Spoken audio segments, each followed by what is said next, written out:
ده شايل بلكونات. هل ده شايل المبنى؟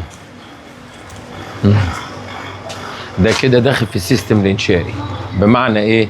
بمعنى ان انا عندي العمود ده متشال على السميل ده، شايل البيت الكاميرا دي ممتده للاكس بتاع العمدان كله، طالع عليها الكابولي، يبقى ده عمود من ضمن عمدان البيت مش سور.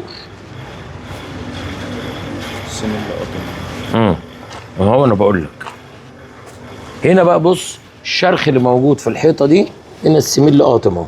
بص بادئ الشرخ من اول فين؟ النقطه الصغيره اللي تحت دي اهو. طبعا عشان في تراب هنا، فده الشرخ، امتداد الشرخ ماشي اهو. لو زوم عليه المهندس هتبان اكتر اهو. لو ايه في حاجه قدرنا ننضفها اهو كده مثلا. بص الشرخ اهو، شفته كده؟ بان اهو. ايه رايك اهو؟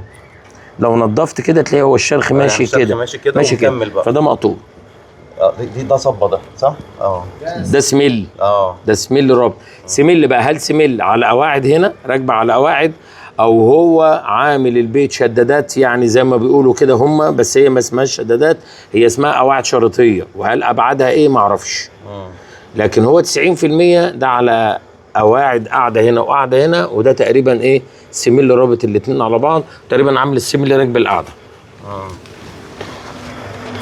هم الناس بتوع زمان ما بيغلطوش على فكره، الراجل عامل كاميرات وعامل كل حاجه بقى مظبوط، لكن هو الظروف بتاع هبوط التربه اللي حصل، خدت بال حضرتك، هو اللي عامل الشرخ اللي انت شايفه ده برضه. ده من ضمن الحاجات دي.